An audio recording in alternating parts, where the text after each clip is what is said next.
Bonsoir, on va attendre encore quelques minutes et puis on commencera.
Vous inquiétez pas, on n'a pas encore commencé, donc dans 2 ou 3 minutes, on commence et on va allumer les micros.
Je pense qu'on va commencer.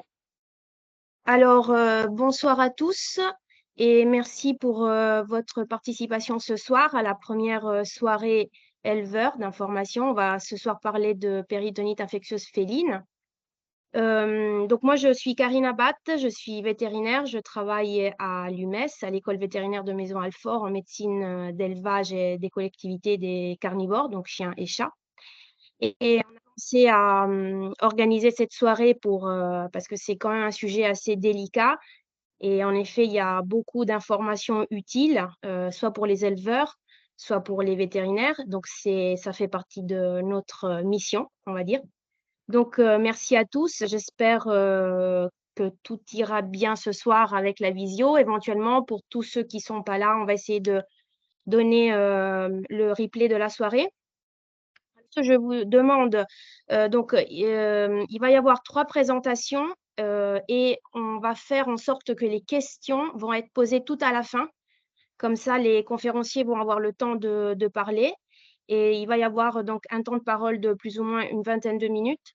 Et du coup, vos questions, vous pouvez les mettre en chat, puis on va les sélectionner, on va en faire une partie après. D'accord? Là, je passe la parole et je remercie pour sa présente ce soir avec nous du président du LOUF, Catherine Le Trionnaire, qui est avec nous ce soir et qui va dire peut-être quelques petits mots pour commencer la soirée. Donc, je laisse directement la parole à Madame Catherine Le Trionnaire et merci encore. Il faut juste que vous allumez le micro.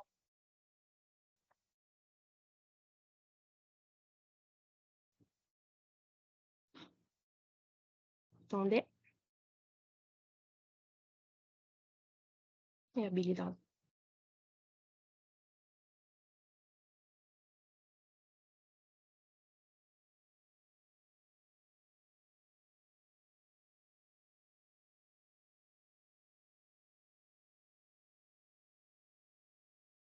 Le micro devant. Allô? Est-ce que Voilà, vous m'entendez? voilà, maintenant on vous entend. C'est bon, c'est Ah, bon, c'est d'accord. parfait. Bonsoir, Allez-y, excusez-moi, merci. un petit problème technique. Bonsoir à tous et donc bienvenue sur cette visioconférence. Donc, je suis Madame Catherine Le Trionnaire, donc présidente actuelle de la Fédération du Loup. Je vois que vous avez tous répondu nombreux à cette visioconférence. Le LOUF, par l'intermédiaire de son conseil scientifique présidé actuellement par Monsieur Fonbonne, a mis en route depuis quelques mois une sous-commission donc, concernant la PIF.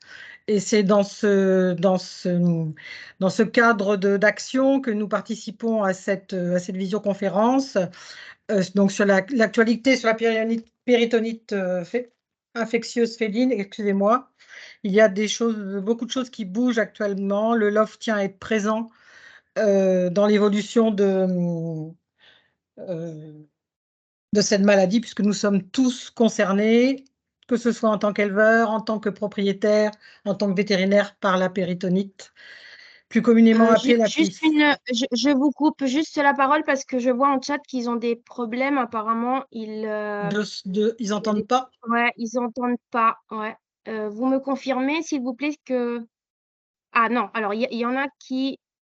Donc, c'est bon. Est-ce que vous avez des problèmes Ok, ils entendent, c'est bon, merci. D'accord.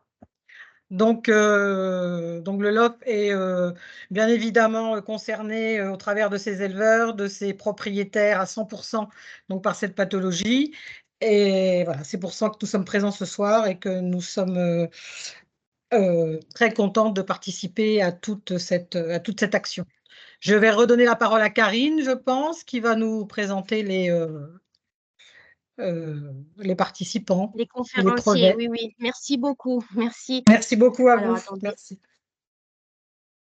Alors oui, on va du coup commencer avec la première présentation de la part du docteur Sophie Poder, qui est professeure de virologie à l'école vétérinaire de Maison-Alfort et qui va nous parler donc des coronavirus félins.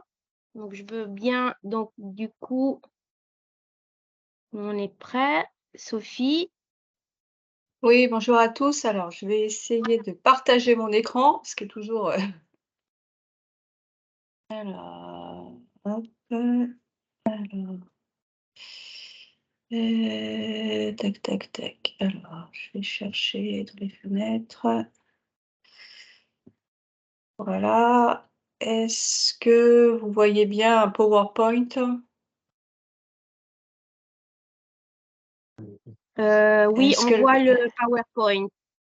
Est-ce que ça défile? Parce que des fois, j'ai des problèmes, ça défile pas. Non, ça défile aussi. Est-ce que tu peux aussi allumer ta webcam si Je peux le possible? faire. Ça doit être fait. Ça marche? Bon, apparemment, ça doit marcher. J'ai plus de... Alors, je reviens sur ma première diapo. Bonjour à tous. Donc, merci à vous d'être connectés pour ce soir et merci pour l'invitation et donc de me donner l'occasion de parler. Alors, j'ai intitulé ça ma conférence «Qu'est-ce que les coronavirus félins?» parce qu'effectivement, voilà, tout ça, c'est un monde, assez vaste finalement du point de vue, virologique et puis du coup, c'est aussi un monde, assez vaste, voilà, sur les différents, aspects de physiopathologie, mais ça, on va y revenir, après. Alors du coup, comme je suis virologiste et que c'est plutôt ma spécialité, j'ai voulu essayer de vous expliquer un petit peu la diversité des virus et pourquoi en fait, plus on les étudie, plus on découvre des nouvelles choses et plus finalement ça se complexifie et puis on a de plus en plus de données, d'informations, mais on a aussi finalement parfois, plus de doutes par rapport à ce que l'on pouvait savoir ou croire, il y a encore quelques années. Donc ça, c'est juste une image que j'aime bien pour, remontrer, la diversité du monde viral, ne serait-ce que quand on voit cette stylisation et ces schémas, on voit que les virus, en fait, voilà, ça a vraiment différentes formes, différents aspects. Alors évidemment, on les voit pas, parce que la particularité des virus, c'est que pour vraiment les voir, il faut aller jusqu'à la microscopie électronique. Donc c'est des techniques, très lourdes, que l'on fait plus trop, contrairement à la bactériologie où vous pouvez les faire pousser sur une boîte de gélose, où vous pouvez éventuellement, les voir sur un microscope assez simple. Donc en virologie, on change d'échelle, c'est beaucoup plus petit et ce qui est très, très important à avoir en tête toujours, c'est que le virus, c'est un parasite de la cellule. Donc ça veut dire que c'est quelque chose qui rentre dans certaines cellules, alors pas n'importe lesquelles et pas n'importe comment, et c'est tout l'enjeu des virologistes de savoir, par où ça rentre, quelles cellules, et on va voir sur la PIF, c'est probablement très, très important de savoir, où ça rentre et comment. Et ensuite, le virus, il va se multiplier, il faut vraiment le voir comme un parasite, il va essayer de pousser, de reformer de nouveaux virions et donc pour tout ça, ça va se faire probablement au détriment de ce qu'on appelle la cellule hôte. Donc vous avez vraiment un mécanisme de parasitisme, mais à de l'échelle cellulaire, donc à de la toute petite échelle. Alors dans les virus, je vous ai montré avant qu'il y avait plein de formes, différentes, mais quand on va encore fouiller un peu plus près et qu'on va regarder de près les structures des virus, en virologie, en gros, pour, faire simple, on distingue le monde en 4. Donc, on a ce qu'on appelle les virus nus. Alors, je ne sais pas si vous voyez mon petit pointeur qui se déplace, c'est en haut, j'ai écrit nu. Ce sont des virus qui sont, on va dire, résistants dans le milieu extérieur. Donc, pour ceux qui connaissent en élevage, par exemple, le calicivirus, qui de temps en temps, malheureusement flambe, fait partie de ces virus nus pour lesquels on va avoir des mesures très, très drastiques de désinfection. Alors, la bonne nouvelle, quand même, pour les coronavirus, c'est qu'ils sont dans ce monde-là, c'est-à-dire dans ce qu'on appelle les virus enveloppés. Alors les virus enveloppés, c'est assez curieux, hein, mais on pourrait se dire, puisqu'il y a une enveloppe, ça les rend encore plus résistants, mais en fait, c'est le contraire. L'enveloppe les rend fragiles, et ce qui veut dire qu'un bon coup de détergent, de savon, et cetera, va fragiliser ce qu'on appelle l'enveloppe du virus, donc ce qui l'entoure. Et à partir du moment où cette enveloppe est fragilisée, le virus perd sa capacité à entrer dans les cellules, donc il est détruit. Donc les virus enveloppés, c'est ce qu'on va appeler des virus plutôt fragiles. Et les coronavirus, de manière générale, donc tous les coronavirus, hein, c'est-à-dire que ce soit le SARS-CoV-2 ou que ce soit le coronavirus félin, vont faire partie de ces virus enveloppés. Donc ça, c'est la première grande caractéristique des coronavirus. Alors ensuite, je vous ai dit, on divise le monde en 4. en virologie, donc il y avait nu ou enveloppé. Donc on sait que pour les coronavirus, c'est enveloppé. Et après, on distingue les virus en fonction de leur génome.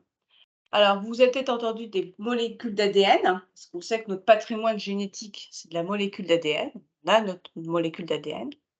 Mais vous avez aussi une autre molécule où il y a de l'information génétique qui est codée sous ce qu'on appelle de l'ARN. C'est un espèce de dérivé de l'ADN. C'est une autre molécule qui code aussi pour une information génétique. Et pour les virus, vous avez soit des virus dont l'information génétique est codée par de l'ADN, soit des virus où l'information génétique est codée par l'ARN. Alors après, voilà, sur mon schéma, ça c'est pour mes cours, voilà, il y a différents types de molécules d'ARN selon les virus, mais peu importe. Pour les coronavirus, on est ici sur des virus à ARN, un code génétique à ARN. Alors pourquoi c'est important de le savoir? Eh bien parce qu'en fait, il se trouve qu'au moment de la multiplication, quand le virus va devoir se multiplier, il va devoir reproduire son information génétique. Et assez curieusement, alors on sait l'expliquer au niveau moléculaire, mais il se trouve que les virus qui multiplient de l'ARN font beaucoup d'erreurs au moment des multiplications. Et s'ils font beaucoup d'erreurs, eh ben, ça veut dire qu'ils vont potentiellement produire des virus un petit peu différents à chaque fois qu'ils se multiplient. Alors la plupart du temps, c'est pas très grave. Ça passe inaperçu et puis ça n'a aucune conséquence. Mais de temps en temps, ça peut avoir des conséquences. Et c'est là qu'on va vous dire, bah, il va y avoir des mutations qui apparaissent. Et ces mutations vont peut-être avoir pour conséquence un changement de virulence du virus. Et c'est là qu'on va commencer à parler de transition du coronavirus entérique, par exemple, vers le virus de la pie. On va y revenir dessus, mais c'est ça qui va se passer. Donc, et c'est le fait que l'information génétique, ce soit de l'ARN, ça, en fait, donne cette capacité évolutive à ces virus ARN qui est beaucoup plus grande que les virus, pardon, même, diapo qui ne bouge pas comme je voulais, une capacité évolutive qui est beaucoup plus grande que pour les virus à ADN, qui eux sont ce qu'on appelle génétiquement stables, donc pour lesquels on va avoir peu de variations au cours de la multiplication. Alors, si on rentre plus en détail sur les coronavirus, alors je vais vous montrer ensuite ce qu'on appelle des arbres phylogénétiques. On aime beaucoup ça en virologie et il faut vraiment le prendre comme une comparaison par rapport à un arbre de généalogie qu'on pourrait faire. C'est-à-dire que sur l'arbre généalogique, plus les branches sont proches, plus ce sont des virus qui sont proches. Ben, c'est un peu la même chose qu'on va faire, je vais vous montrer ensuite un arbre. Plus les branches sont proches, plus ça veut dire que l'information génétique entre virus se ressemble. Et comme ça, en ayant toutes les séquences, toutes les informations génétiques des virus, on va faire des arbres phylogénétiques et on va commencer à avoir des virus finalement qui sont très proches et d'autres un peu plus éloignés. Puis on va peut-être comprendre petit à petit qui dérive de quoi, quel est l'ancêtre de tel ou tel virus. Et donc ça va nous aider à voir un petit peu comment les virus évoluent. Ce que j'avais mis sur la gauche, c'est juste une image en microscopie électronique, donc on l'a tous peut-être beaucoup vu avec le SARS-CoV-2. Et effectivement, c'est ce qui a donné le nom de coronavirus. Donc, c'est des photos en microscopie électronique. Et si vous suivez un peu mon pointeur, vous voyez cet aspect-là, c'est l'enveloppe virale, avec dedans une protéine qui s'appelle la spicule, on dit la spike en anglais, qui est très importante pour l'évolution et pour l'entrée du virus. Et en microscopie électronique, les premiers qui ont vu ces particules ont trouvé que ça faisait une forme de couronne. Et c'est pour ça qu'est venu le nom de coronavirus. Alors, les coronavirus, vous voyez, c'est une très grande famille. On a l'habitude de les sous-classer ensuite en 4 genres. Donc, c'est pour ça que vous avez les 4 couleurs. Vous avez ici les alpha coronavirus, ici les bêta coronavirus, là c'est tout ce qui est bleu-vert là. Vous avez les gamma et vous avez les delta. Alors, je n'ai pas pu m'empêcher de faire un petit détour quand même par le SARS-CoV et SARS-CoV-2, ne serait-ce aussi que pour bien montrer que ce n'est pas du tout le coronavirus félin. Voilà, ils sont quand même complètement différents, même si les deux peuvent toucher le chat. Donc vous voyez que d'ici, nous, le coronavirus félin et la péritonite infectieuse féline dont on parle, c'est ici, c'est un alpha coronavirus. Il est assez proche d'un corona du porc, d'un corona du chien, peu importe. Et le fameux SARS-CoV-2, il était ici, il est ici, pardon, parce qu'il circule toujours. Et donc, il est très éloigné génétiquement, enfin très éloigné, relativement éloigné génétiquement. C'est ce qu'on appelle un bêta coronavirus. Alors, ce SARS-CoV-2, ce qu'il faut quand même avoir en tête, c'est que, il circule toujours de manière prépondérante chez l'homme.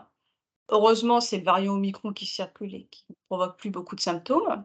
Mais ce qu'il faut aussi avoir un peu en tête, c'est qu'il circule chez certains animaux de manière assez naturelle maintenant. Donc, on s'est un peu rendu compte qu'en fait, il y avait des animaux qui s'infectaient eux aussi naturellement. Alors, ils se sont infectés généralement par contact avec des hommes, des humains eux-mêmes infectés. Donc, c'est le cas pour le chat, où il y a eu pas mal, surtout pendant les 2-3 premières vagues de SARS-CoV-2, des cas de contamination documentés, parfois avec de la pathologie chez le chat. Mais à chaque fois, c'était quand même des chats qui vivaient avec des propriétaires qui eux-mêmes étaient infectés. Alors après, vous voyez sur la droite d'autres espèces animales qui peuvent aussi s'infecter, mais qui nous intéressent moins pour ce soir. J'attire juste quand même votre attention sur cet animal-là. C'est ce qu'on appelle le cerf de Virginie. Alors là, ça ne se voit pas très bien avec une silhouette noire. Alors le cerf de Virginie, il n'existe qu'en Amérique du Nord. C'est une espèce de cerf qui n'existe qu'en Amérique du Nord, donc on ne l'a pas du tout, nous, en Europe, et il n'existe pas en Asie non plus. Et alors lui, en fait, il est vraiment, très fortement infecté, on ne sait pas très bien pourquoi, par le SARS-CoV-2. Et là, il y a une transmission d'animal à animal, ce qu'on ne voit pas beaucoup, en tout cas avec le chat, par exemple. On voit qu'il y a des choses assez différentes. Donc ça, voilà, pour des virologistes, c'est partie des questions qu'on a toujours en tête et de ces actualités sur le SARS-CoV-2. Alors le SARS-CoV-2 chez le chat, donc on avait bien documenté ça à l'époque 2020, 2021, 2022. C'est Hong Kong qui avait décrit, les premiers cas. Peu importe, donc vous voyez, c'est ça un arbre phylogénétique là. On a classé, les séquences, trouvées chez le chat, par exemple, et des séquences humaines. Donc si vous voyez le rouge, c'est des séquences du SARS-CoV-2 trouvées chez le chat, donc le code génétique du virus chez le chat, et vous avez le code génétique trouvé à peu près à la même époque, chez des humains qui étaient à proximité. Ce qui avait été plus intéressant par rapport au SARS-CoV-2, c'est qu'il peut provoquer quelques symptômes chez le chat. A priori pas trop grave, hein, la plupart du temps, mais bon, à voir. Et les premiers cas de symptômes décrits, ça avait été en Belgique, c'est les confrères de Liège qui avaient décrit, et ce qui était intéressant, il suffit juste de regarder ce qui est en rouge, c'est un calendrier, et en haut, tout ce qui est en rouge, c'est le calendrier des symptômes chez le propriétaire du chat. Et on voit le décalage assez vite, on a à peu près 7-8 jours de décalage, les symptômes qui arrivent ensuite chez le chat. Donc ça nous prouvait bien que c'était une transmission de SARS-CoV-2 du propriétaire vers son chat. Et les symptômes, c'était plutôt des gastro-entérites d'ailleurs chez le chat, plutôt que des symptômes respiratoires. Voilà, et nous à l'ENVA et dans le laboratoire de virologie, on avait été les premiers en France à montrer aussi, grâce aussi à la collaboration d'un collègue et d'un confrère en région parisienne, qui avait bien suspecté aussi un cas de gastro-entérite, un peu avec des symptômes aussi respiratoires.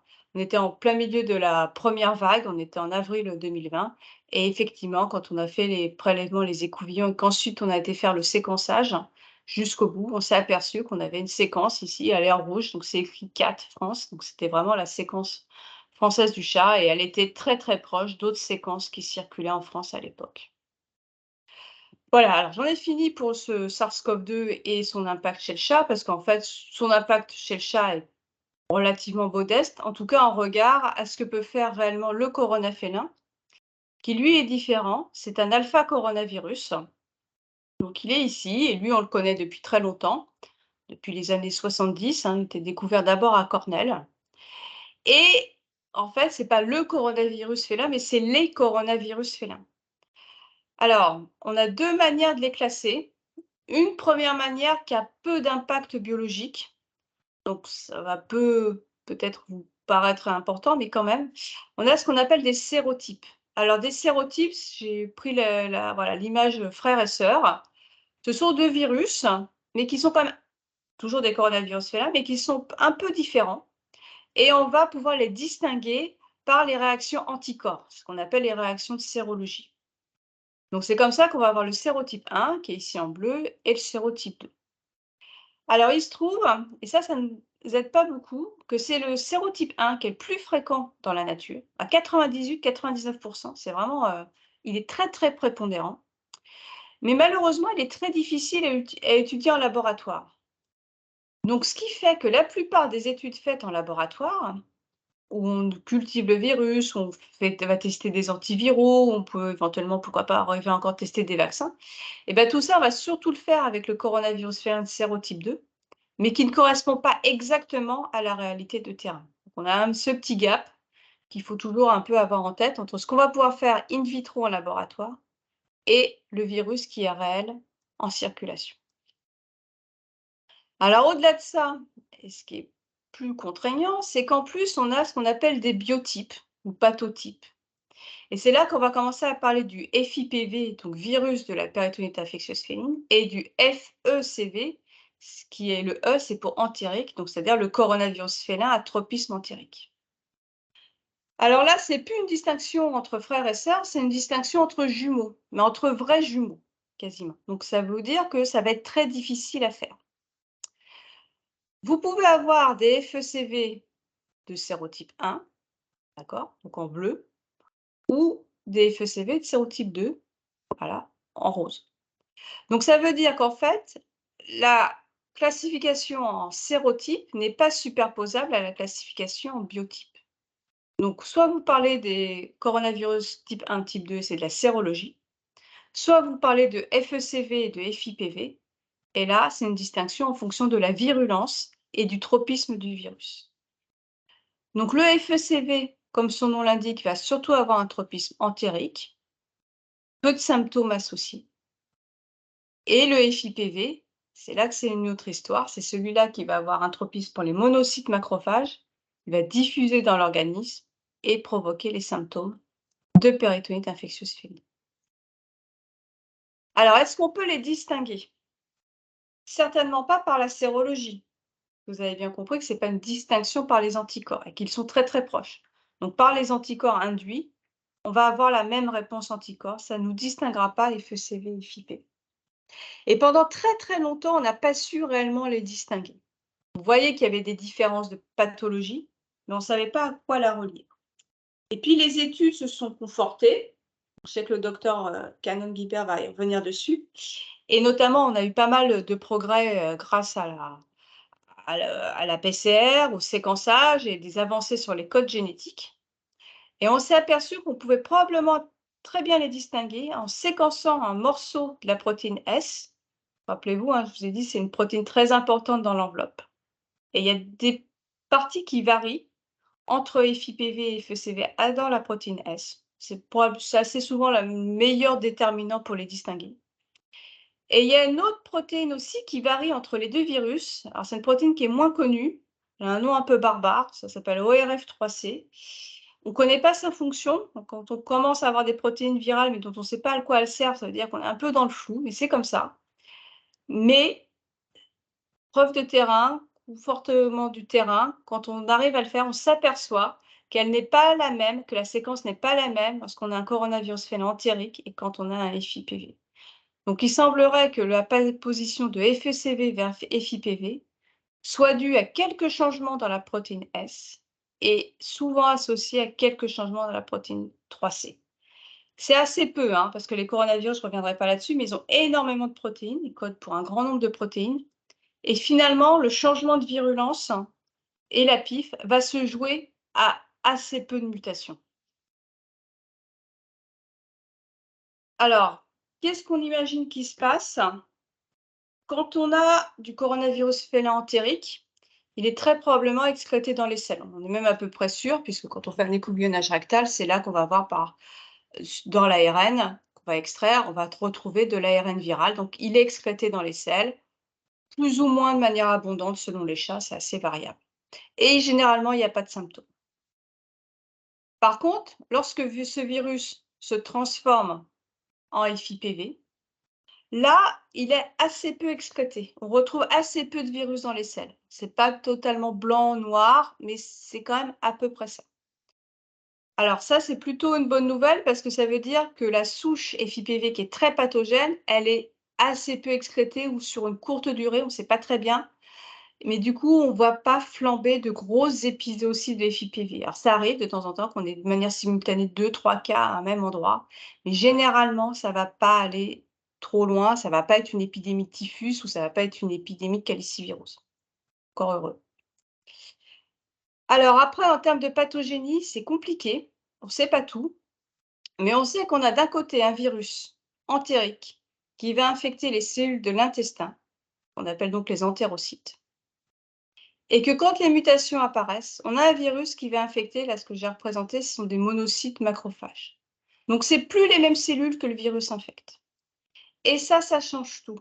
À partir du moment où le virus commence à infecter les monocytes macrophages, comme ce sont des cellules de l'immunité qui sont très importantes, eh ben, on va avoir une dérégulation pardon, de cette immunité et on va avoir des sécrétions de cytokines inflammatoires. Alors, c'est des noms un peu barbares, là encore. On va parler de TNF-alpha, d'interféron, mais c'est des noms que vous avez peut-être entendus aussi avec les épidémies de SARS-CoV-2, parce que c'est un peu la même chose qui se passait avec le SARS-CoV-2 et les détresse respiratoires. C'est une inflammation exacerbée qui se mettait en place.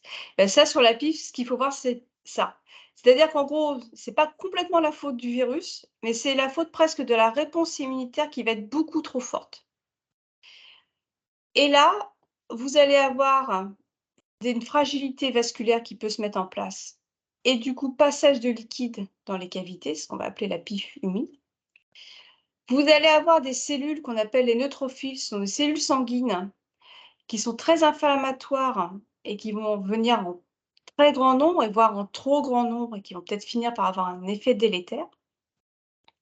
Et puis de l'autre côté, il y a les lymphocytes T qui sont normalement là pour tuer les cellules infectées, et ben, qui vont plutôt être déplétés, qui vont être détruits. Donc c'est ce qu'on appelle une neutrophilie, trop de neutrophiles, et une lymphopénité, pas assez de lymphocytes T. Or, ces lymphocytes T, normalement, sont essentiels pour détruire les cellules infectées. Donc on passe dans un mauvais scénario. Et c'est là que vous avez les différentes formes de PIF. Donc voilà, c'était mon résumé. Vous avez ce qui circule le plus, pas grave, un coronavirus félin entérique, qu'il soit de sérotype 1 ou de sérotype 2, peu importe. Et puis, pour une raison que l'on ne comprend pas, il suffit probablement que quelques mutations dans le code génétique, mais je vous ai dit que comme c'était des virus ARN, ça mute assez facilement, et on passe sur une souche, un autre virus, qui infecte d'autres cellules, les monocytes, et ce qui va conduire à une maladie qui est létale. Forme sèche et forme humide, mais ça, on va y revenir après. Voilà, donc c'était un peu, je vous remercie de votre attention. C'était, voilà, pour faire partie les éléments de virologie sur les coronavirus félins. Voilà, je vous remercie de votre attention. Merci Sophie, c'était tout très clair et merci pour être restée dans les temps. Je passe la parole à Morgane Canon-Gilbert, maître de conférence et diplômé au Collège européen de médecine interne, qui va nous parler de la PIF est-elle contagieuse? Alors, merci beaucoup, Karine. J'essaye avant tout de pouvoir partager mon écran à mon tour. Je l'avais mis sur le OneDrive. J'espère que vous m'entendez déjà dans un premier temps. Je resélectionne mon OneDrive. Je crois que j'ai un peu du mal à sélectionner ma présentation, mais sinon, je vais l'ouvrir d'une autre façon. C'est pas grave. Je suis désolée, c'est les aléas du direct. Donc, ce que je vais faire, c'est que je vais l'ouvrir sur PowerPoint et on va essayer de partager ensemble la fenêtre. J'aurais dû tout envoyer, Karine, comme ça au moins c'était à toi de lancer. Si tu veux, si tu as des problèmes, tu peux me l'envoyer même maintenant et puis je partage, j'essaye de partager moi, il n'y a aucun problème. Je verrai pas forcément le chat, mais comme on a dit qu'on concentrait les questions après, c'est pas très inquiétant. Si je partage en fait ma fenêtre, après j'ai mon grand écran devant moi et je n'ai pas finalement Teams. Donc je partage de nouveau, on essaye une fenêtre. Pardon pour ce timing. Et hop. Je sais pas si... C'est bon, on voit. Nickel. Et là, si je fais un grand écran, est-ce que tout va bien toujours, Karine? Alors, moi, je vois assez bien. Je pense que ça pourrait aller. Je vois des petits... Ouais, je pense que c'est bon. C'est bon. Ok, super. Donc, normalement, vous avez un grand écran qui a pour titre une question un peu récurrente qu'on réceptionne à la fois en discussion, parfois autour de discussions de vétérinaires ou encore lorsqu'on a voilà, des curiosités d'étudiants qui posent cette question-là et on va voir qu'elle peut être légitime, on va dire, et on essaye de répondre ensemble à cette question qu'on se pose souvent parce que on peut avoir, et notamment en collectivité et en élevage, le sentiment d'avoir des cas qui se succèdent sur lequel on va avoir une pige qui sera effectivement diagnostiquée et où on a le sentiment d'avoir parfois des épisodes aussi, ou en tout cas plusieurs cas qui succèdent et qui peuvent faire amener à se penser si cette pige est finalement une maladie contagieuse. Et vous verrez que la réponse est évidemment non. Et beaucoup d'éléments de ce qu'a dit Sophie vont être réutilisés pour répondre à cette question. Pour un préambule, et je trouvais finalement assez sympathique de vous présenter cette dernière thèse qui a été soutenue sous la direction de Sophie, une thèse d'étudiante soutenue donc en fin d'année dernière, qui s'intéressait à la circulation du coronavirus au sein des élevages.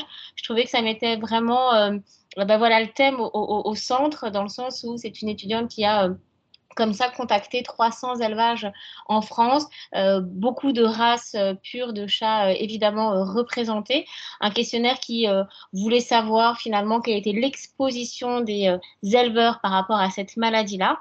À peu près 300 élevages sondés et on s'aperçoit qu'en fait un tiers des élevages semblent concernés par au moins un cas de péritonite infectieuse féline. Alors voilà, ça à prendre avec des nuances. Est-ce que tous les éleveurs étaient en connaissance des cas potentiellement issus de leur élevage? Il y a beaucoup de limites évidemment, mais ça invite quand même à considérer que c'est une grande proportion d'élevages qui va être concernée par ce coronavirus et donc ça place évidemment ce thème-là dans le quotidien d'un éleveur. Alors, pour essayer de répondre à la maladie contagieuse, on a parlé beaucoup de virologie. On va juste reprendre deux petits points.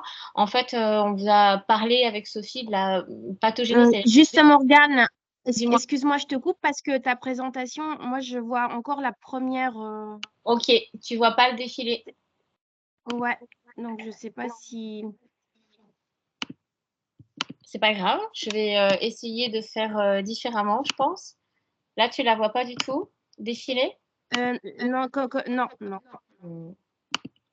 Oh, je suis désolée. Essaye de mettre.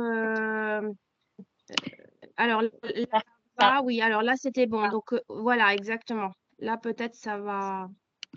Ça va être mieux comme ça. Essaye juste d'aller à la deuxième pour voir si ça marche. Ok, c'est bon, c'est bon. Parfait. Donc, du coup, vous avez un bureau, mais c'est pas grave. Est-ce que tout le monde voit correctement? Je pense que je suis au maximum de la. Oui, non, c'est bon, c'est bon, c'est bon, c'est bon. Donc voilà, en tout cas, pour vous donner la source de la thèse dont je vous parlais, si vous souhaitez la retrouver, elles sont rapidement, en tout cas, dans l'année de soutenance en ligne, si peut-être certains ont répondu finalement à ce questionnaire qui avait été proposé par Isoline. Peut-être que certains se retrouvent en tout cas dans cette étude, mais pour placer effectivement le thème de la péritonite infectieuse féline au centre et au quotidien de beaucoup d'éleveurs. Donc finalement, comme je vous le disais, en termes de plan, pour essayer de comprendre pourquoi finalement on peut être exposé à plusieurs cas qui pourraient arriver en même temps au sein d'un élevage, on va reparler un petit peu de certains éléments que vous a proposé, vous a présenté Sophie pour comprendre comment apparaît une PIF. Et donc ça s'appelle la pathogénie, ça, le développement d'une maladie.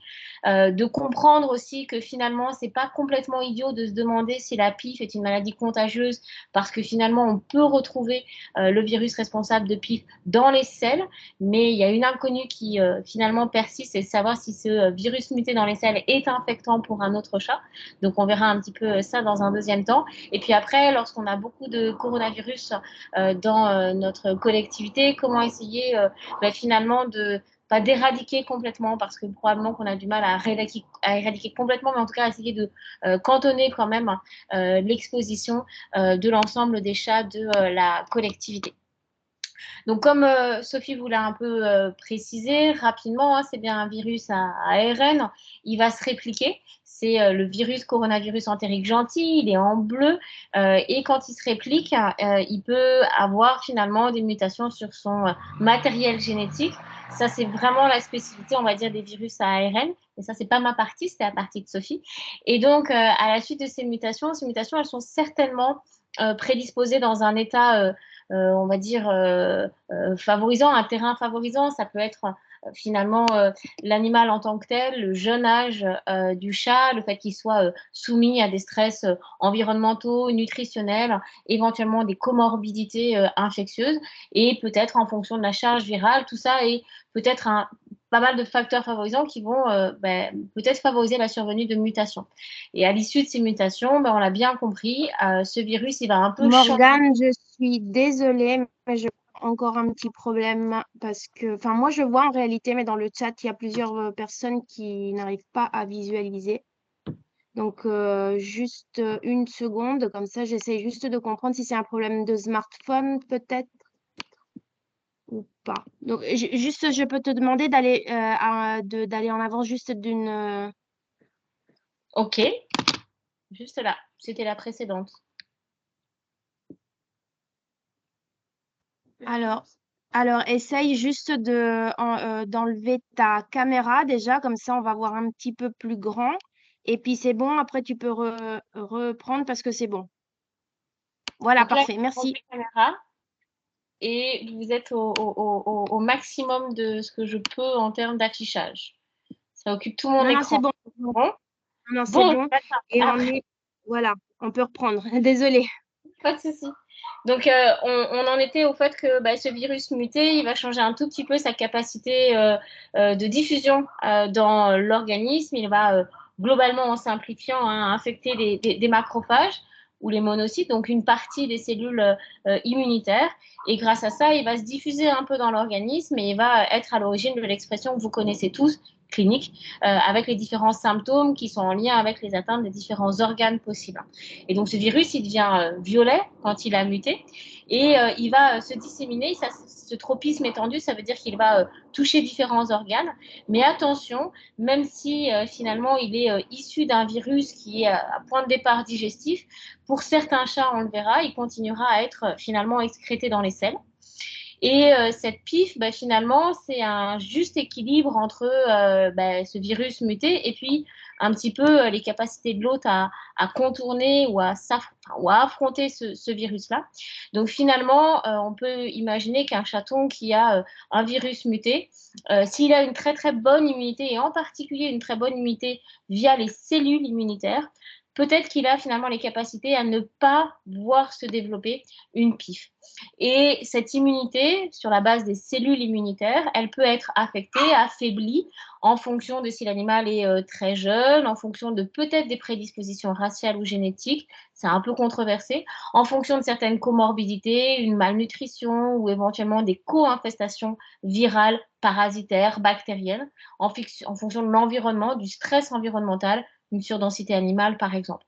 Et donc, si cette immunité sur la base des cellules est un petit peu affaiblie, eh bien, on va avoir effectivement une proportion à développer une péritonite infectieuse féline. Donc, vous voyez qu'il y a quand même plein d'éléments à partir d'un virus pour faire développer quand même une maladie clinique.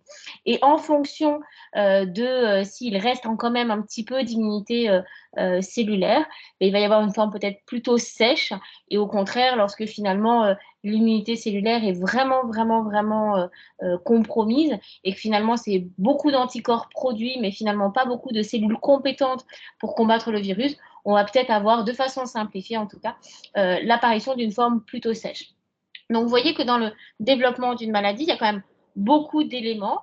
Et lorsque finalement on considère une centaine de chats, comme vous le voyez, je pense que vous voyez ma souris, je l'espère, on considère en tout cas une grande quantité de chats, une centaine de chats qui sont exposés à un coronavirus entérique félin, eh bien cette centaine de chats, ils vont se répartir en différents groupes et on a aujourd'hui des pourcentages attitrés à ces groupes. Alors le premier, c'est des chats qui en contact avec le coronavirus entérique vont ne pas forcément voir une prolifération virale dans ces chats-là. Donc, c'est des chats qui vont être très résistants à l'infection par le coronavirus entérique.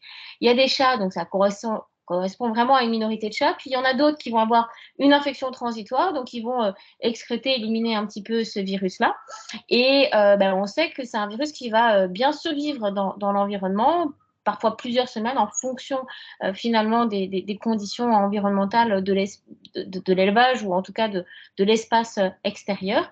Et puis, il va y avoir une minorité, 10-25% de chats qui vont vraiment nous enquiquiner parce qu'ils vont présenter une infection persistante et une excrétion finalement très prolongée dans le temps. Ces chats-là, c'est des vrais réservoirs qui viennent régulièrement infester les autres et ils peuvent parfois avoir une charge virale, une quantité de virus excrété dans les selles qui peut être vraiment préoccupante et assez impressionnante par rapport aux autres chats qui seraient résistants évidemment ou qui seraient en infection transitoire. Et puis finalement, on prend une dernière minorité de chats qui vont développer ultérieurement une péritonite infectieuse féline. Longtemps, on disait que ça correspond à 1 à 3 chats, à 3% de chats exposés au coronavirus entérique. Aujourd'hui, on monte jusqu'à à peu près 14. Ça, c'est très variable, peut-être avec du coup ces conditions environnementales, l'effet race, l'effet d'autres comorbidités, etc. En tout cas, ce coronavirus, il nous enquiquine parce qu'il peut survivre dans l'environnement. Il y a cette transmission orofécale qui fait qu'il va être facilement contagieux. Et puis, il y a ces excréteurs réservoirs adultes qui en excrètent en grande quantité. Ce qui peut faire effectivement qu'on a parfois du mal à s'en sortir d'une infection par le coronavirus entérique félin. Quand on est chez un propriétaire, on sait qu'un chat qui a un unique, on peut aller jusqu'à 40% des chats domestiques en maison et en étant uniques, sans congénères, qui en tout cas excrètent du coronavirus. C'est vraiment une prévalence maximale. Et quand on est en situation multi-chat, que ce soit un propriétaire ou que ce soit un multi-chat d'élevage, on est jusqu'à 90% des chats qui donc vivent en petite collectivité, en grande collectivité avec d'autres chats, qui sont excréteurs pour le coronavirus. Donc, c'est effectivement bien une situation qui dépendra de la densité. Lorsqu'on fait les recherches au niveau des élevages, là, je vous ai présenté vraiment en introduction la recherche de l'étudiante en thèse sur les élevages français. Lorsqu'on est sur des élevages, cette fois-ci allemands, et qu'on regarde finalement la grande étude qui avait été menée donc, par une virologue ou clinicienne virologue très intéressée par la PIF et qui publie beaucoup, qui est le docteur Catherine Hartmann, qui est la deuxième auteure de cette publication. Elle a recensé 37 chatteries au sein de l'Allemagne, différentes localisations géographiques. Aucune des 37 chatteries n'était négative, ça veut dire que au moins un individu dans ces 37 chatteries était excréteur. Et ce qu'elle montre bien, c'est qu'en fait, pour déterminer qu'un chat est excréteur dans une collectivité, on ne peut pas se suffire d'un seul prélèvement. Et pour beaucoup de chats, il y avait plusieurs prélèvements finalement disponibles dans le temps. Et pour vraiment statuer sur le statut excréteur ou pas, ils ont montré que finalement, c'est 3 à 4 prélèvements qui est nécessaire pour bien comprendre, pour bien caractériser chacun des chats par rapport à ce statut excréteur ou pas excréteur. Et donc, 76% des chats concernés par ces 37 chatteries étaient au moins positifs au moins une fois dans cette période d'étude, sachant que la moyenne, en tout cas, des tests par chat était aux alentours de 3. Évidemment, dans les excréteurs, c'est avant tout beaucoup de chats de moins de 1 an. Ça, c'est aussi une information importante. Et ce qu'on sait, c'est que aller dépister des excréteurs, bon, c'est sympa, c'est intéressant, ça demande peut-être beaucoup de contraintes. Une alternative, ce serait de faire des prises de sang. Peut-être que ça peut être moins contraignant, ça dépend un petit peu des éleveurs et puis de leur accompagnement vétérinaire. Tout ce qu'on a pu trouver en tout cas, c'est qu'il y avait une vraie association entre le titre en anticorps et l'excrétion. À la fois le fait d'être excréteur, mais aussi la fréquence de l'excrétion dans le temps et aussi la charge virale excrétée. Donc, il y a voilà, cette possibilité en tout cas d'identifier ces chats qui peuvent poser problème, ces fameux réservoirs, que ce soit en faisant des examens sanguins et de les identifier parce que certainement ils ont des titres sérologiques assez hauts, ou alors, et le mieux c'est de combiner les deux, mais quand on a effectivement des limitations parce qu'on a une grosse collectivité, c'est de pouvoir en tout cas proposer soit un examen fécal, soit un examen sérologique, puisqu'il y a cette association entre titre sérologique élevé et charge excrétée élevée. Et si on peut faire les deux, c'est évidemment la voie royale. Donc, finalement, on voit bien que l'infection par le coronavirus gentil entérique, elle est fréquente et elle peut vraiment poser problème parce qu'elle peut concerner parfois 100% des chats en collectivité. En revanche, le développement d'une PIF, heureusement, il est finalement peu fréquent. Et donc, on voit bien que si tant est qu'on est dans une situation où on a beaucoup de chats réservoirs et que, comme on considère que ce virus entérique félin, il est contagieux, qui peut résister dans l'environnement, si tant est que dans la collectivité où on est, il y a des facteurs de stress environnementaux, nutritionnels ou d'autres facteurs infectieux qui sont appliqués à tous les chats de l'élevage, si tant est qu'il y a peut-être des sensibilités génétiques propres à certaines lignées de chats, ben finalement, on est sur une grosse circulation, une grosse présence du coronavirus et peut-être beaucoup de facteurs favorisants pour qu'il y ait une mutation, il y ait développement de la piste qui donne un faux sentiment parfois de contagiosité ou de situation un peu endémique où on a beaucoup de chats qui développent une pif de façon rapprochée dans le temps. Mais finalement, c'est les situations, enfin, tous les facteurs en amont qui ont donné cette fausse impression de contagiosité. Alors, on a parlé de mutations très rapidement, ça, c'est pas ma partie, c'est de la virologie, mais on a parlé de certaines protéines qui pouvaient être mutées et qui, du coup, peuvent distinguer effectivement le coronavirus entérique du coronavirus de PIF. Et ce qu'on a cherché, et là, je dédie la diapo à Sophie, c'est que finalement, jusqu'à présent, on disait que une fois que le chat développait une PIF, il n'était plus finalement excréteur. C'est pas tout à fait vrai aujourd'hui. On a repris un petit peu ce postulat-là et on s'est rendu compte sur des chats à l'école, mais sur d'autres publications que je vais vous montrer, que les chats qui sont confirmés PIF continuent à excréter. Alors, qu'est-ce qu'ils excrètent? Ils excrètent un coronavirus. Et puis après, il y a d'autres études qui ont pu montrer que ce qu'ils excrètent en termes de coronavirus, c'est soit du coronavirus gentil, et parfois c'est du coronavirus qui comprend cette mutation, qui semble être du coup le coronavirus responsable de PIF. Donc ça, c'est d'autres études complémentaires à celles menées à l'école où finalement, une première étude anglaise montre qu'en fait, on ne retrouve pas vraiment de virus muté dans les selles, même si on retrouve beaucoup de chats à PIF qui continuent à excréter du coronavirus, alors qu'il y a une étude finalement ici qui montre que des chats PIF sont excréteurs pour 2/3 par rapport à des chats sains qui le sont un peu moins, donc ça continue à bien excréter. Et quand on essaye d'identifier si c'est un virus responsable de PIF ou un virus donc de coronavirus entérique gentil, on se rend compte qu'il y a quasiment la moitié qui excrète un virus qui est donc assimilé au virus responsable de la PIF. Ce qu'on ne sait pas, c'est que ce virus qui est excrété, qui est muté, est-ce qu'il est aussi résistant dans l'environnement? Est-ce qu'il est potentiellement contagieux et infectant pour un autre? Là, pour le moment, on n'a pas statué. On a le sentiment que c'est pas forcément possible qu'un chat qui excrète du coronavirus muté dans ses selles puisse contaminer un chat à côté et que le chat à côté qui se contamine développe lui-même la PIF. Probablement que non, mais il y a encore un petit peu de zone d'ombre. Et finalement, ce qu'on se rend compte sur ces fameux PIF, avant traitement avec le GS, dont va vous parler Max dans un instant, Maxime, avant traitement par un antiviral, on se rend compte qu'il y a à peu près 2/3, et vous voyez qu'on retrouve un peu toujours le même pourcentage de chats excréteurs. Dans ces chats qui sont excréteurs, on sait bien que si on doit les suivre en termes de PCR dans les selles alors qu'ils reçoivent le traitement OGS, on se rend bien compte qu'on réduit clairement la charge d'excrétion fécale. Par contre, on sait que si jamais ils sont réexposés à du coronavirus entérique, ils sont capables de se réinfester et de réexcréter, évidemment, si par la suite, ils ont un contact ultérieur après leur traitement. Alors, pour finir, par rapport à cette contagiosité du coronavirus entérique, du fait qu'on peut en avoir beaucoup et avoir comme ça ce sentiment d'avoir plusieurs chatons qui successivement vont développer une PIF. Quelques conseils pour essayer de l'éradiquer. Éradiquer, c'est parfois difficile. Essayer en tout cas de réduire la présence, ça c'est plutôt plus lucide comme objectif. Vous savez, quand on ne peut pas vacciner par rapport au coronavirus, donc il faut trouver d'autres alternatives de prévention. On peut à minima essayer de faire de petits groupes de chats, éviter en tout cas la surdensité qui représente en tout cas un facteur de stress pour les jeunes chats. Et on sait qu'il y a une contamination de toute façon fécale et que le cycle est orofécal. Donc, il va falloir jouer essentiellement de façon assez simple sur ces deux éléments-là.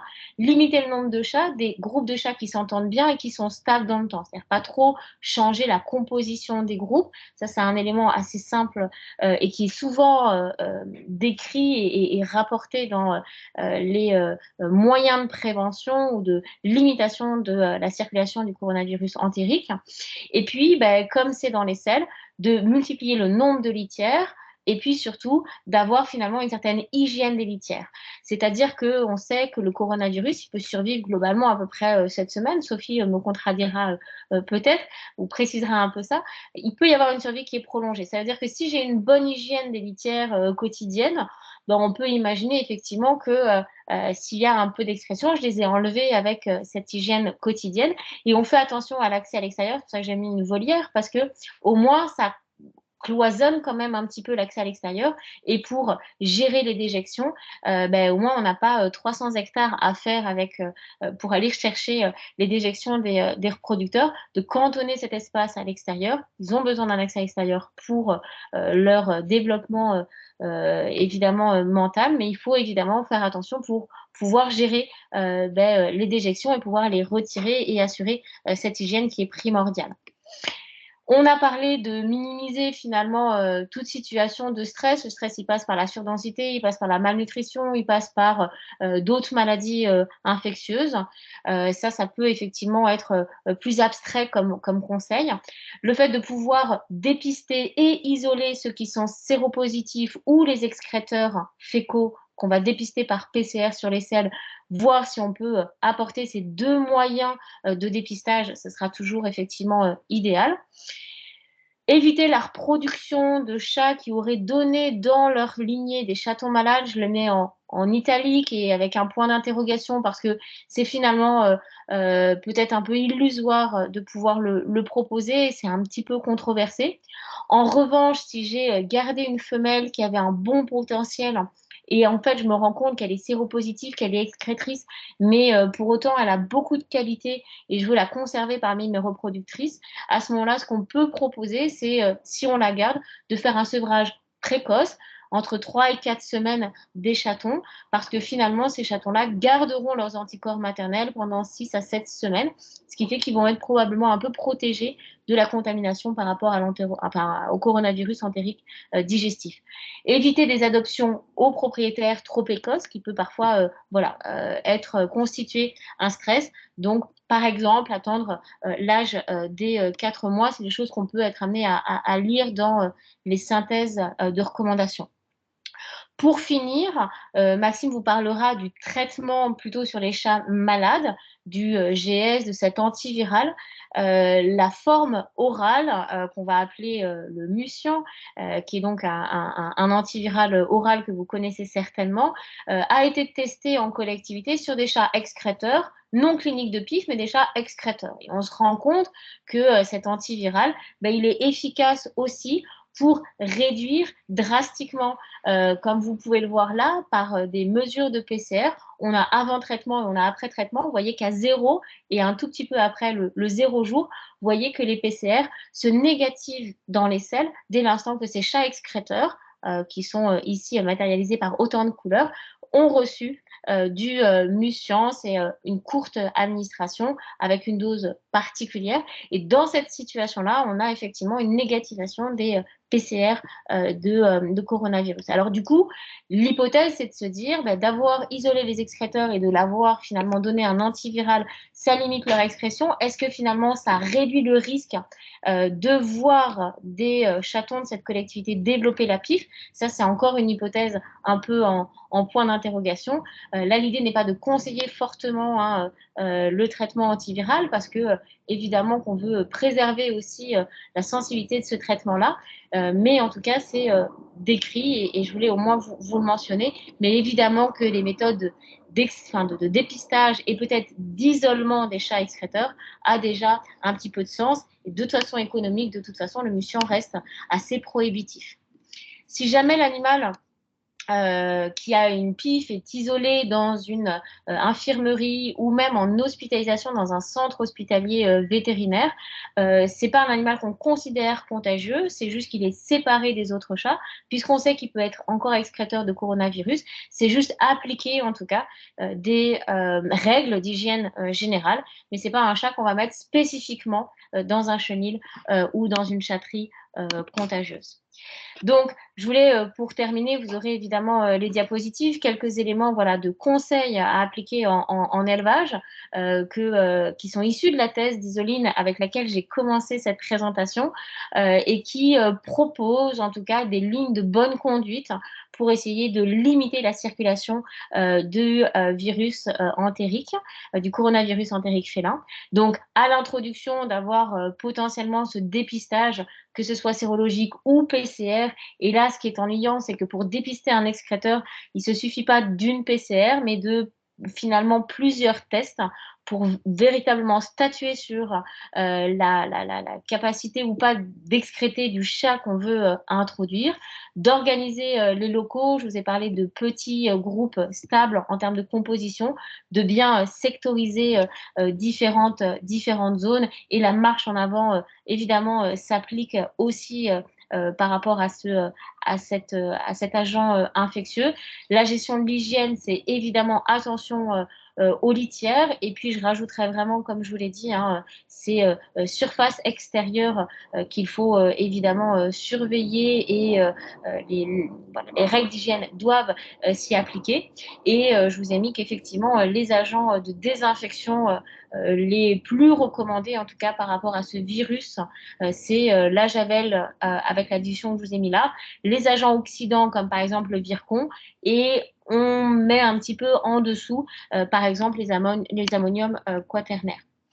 Pour limiter encore plus, si jamais il y a un peu de circulation du coronavirus entérique, mais pour asseoir encore plus notre prévention sur le développement de la PIF, c'est de pouvoir effectivement écarter les reproducteurs dont les descendants ont développé de la PIF. Je vous l'avais mis un petit peu au début, un peu en italique. C'est un peu controversé et c'est peut-être plus difficile à mettre en place. Et après, c'est évidemment diminuer tous les facteurs qui pourront favoriser la survenue des mutations de ce virus. Donc, tout ce qui va être gestion de stress, nutritionnelle, éventuellement surdensité et surtout composantes infectieuses associées. Donc, voilà, pour la conclusion, la contagiosité et la résistance du coronavirus qui donne ce sentiment parfois de fausse impression d'endémie ou de plusieurs cas qui se succèdent. C'est bien le coronavirus qui est contagieux et pas le virus de la PIF. Il y a cette expression du virus muté, identifié. Et après, qu'est-ce qu'on en fait? Peut-être que la suite nous donnera des éléments, mais pour le moment, on n'a pas le sentiment qu'un chat qui excrète le virus de la PIF dans ses selles est infectant pour son congénère. Et enfin, il y a bien les 5 piliers d'action dans les collectivités que je viens de vous présenter. Et j'espère avoir respecté le temps, Karine. Absolument.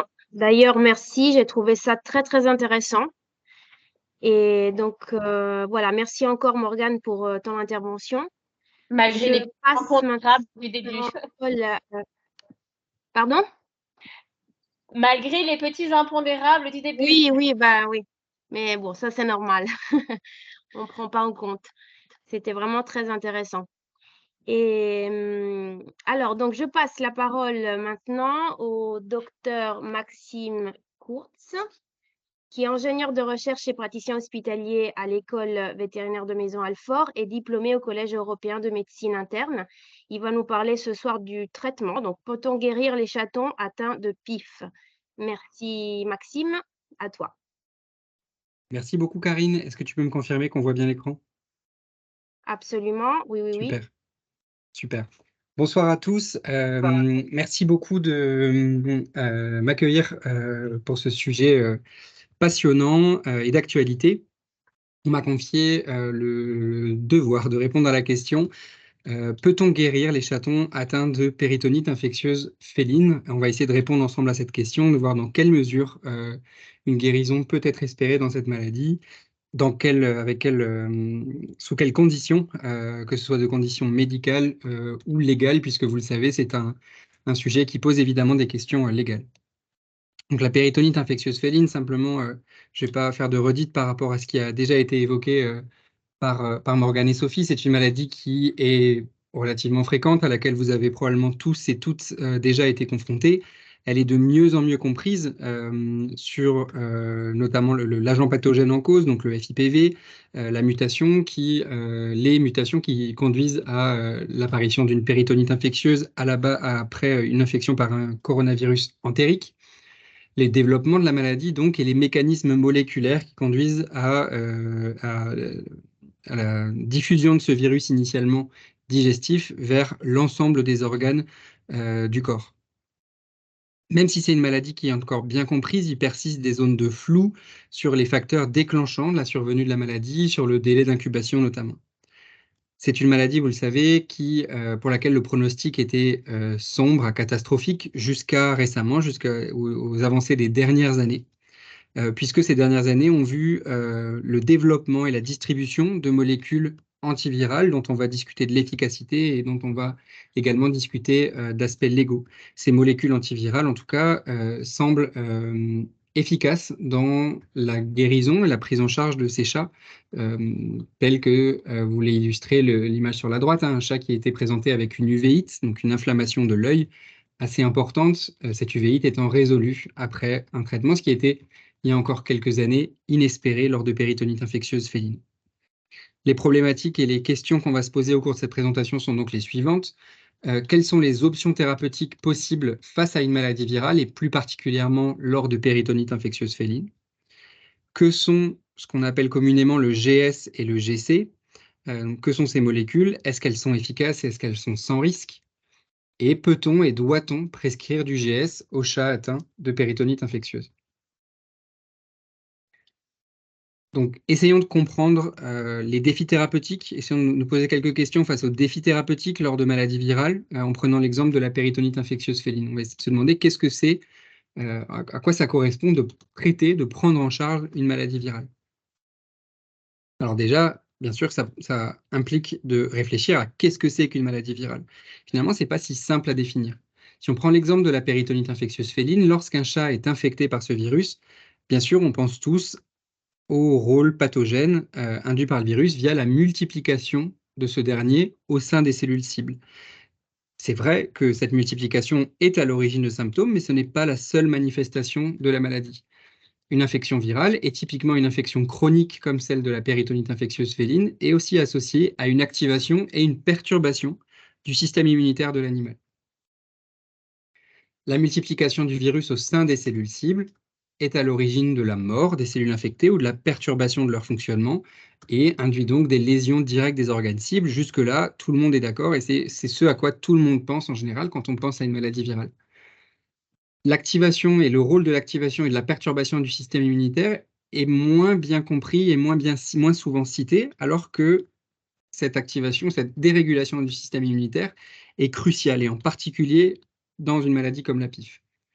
Cette activation de la réponse immunitaire, elle va d'une part également conduire à une mort des cellules infectées, puisque le système immunitaire est capable de détruire ces cellules infectées. Elle va également être à l'origine d'une perturbation du dialogue cytokinique. Alors qu'est-ce que ça veut dire que cette horreur?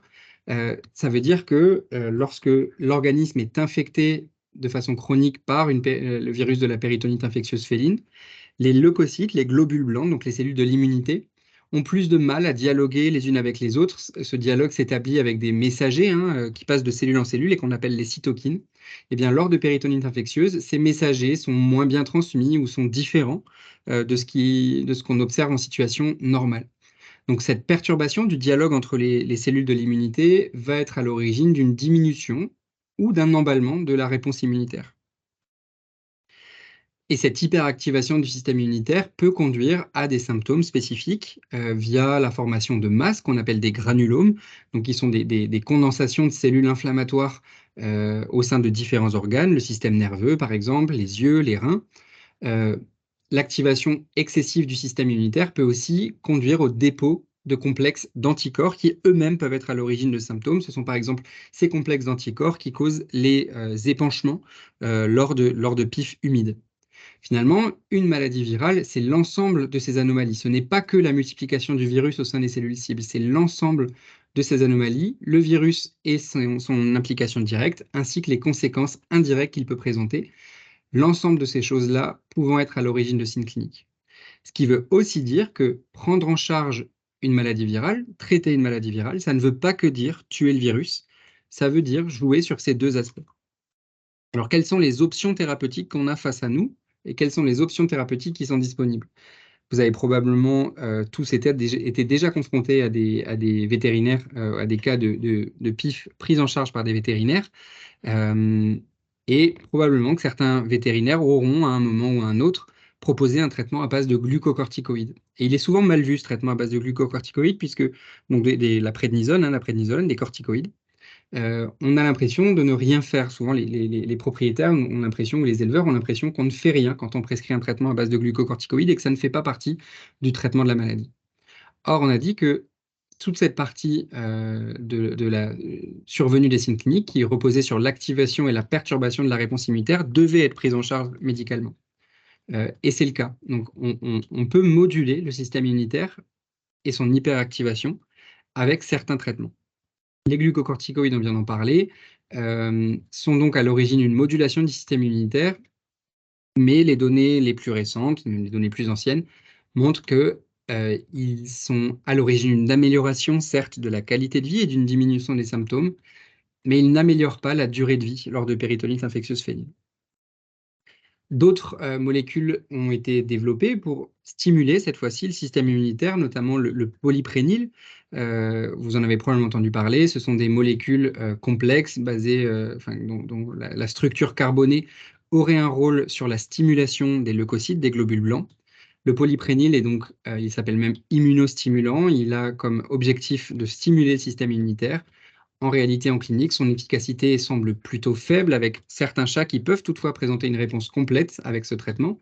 La majorité des chats, toutefois, ne présentant qu'une amélioration transitoire des signes cliniques et un prolongement modéré de la durée de vie. Ce polyprénil semble plus efficace sur les formes sèches que sur les formes humides de PIF. Et enfin, le dernier grand traitement fréquemment utilisé dans ce contexte-là, c'est des traitements à base d'interféron. L'interféron, c'est une cytokine, donc une des molécules qui facilite le dialogue entre les leucocytes, entre les cellules blanches. Cet interféron, d'après les quelques études qui l'ont évalué, rapporte plutôt une efficacité modérée à nulle pour certaines études. Quel que soit le traitement utilisé, on se rend compte que moduler le système immunitaire peut certes occasionner une amélioration et rarement une résolution complète et durable des signes cliniques. Moduler le système immunitaire, ça peut aussi passer par d'autres traitements qu'on a mis dans un autre cadre, on va voir pourquoi, tels que la cyclosporine, donc un traitement qui va là aussi calmer la réponse immunitaire.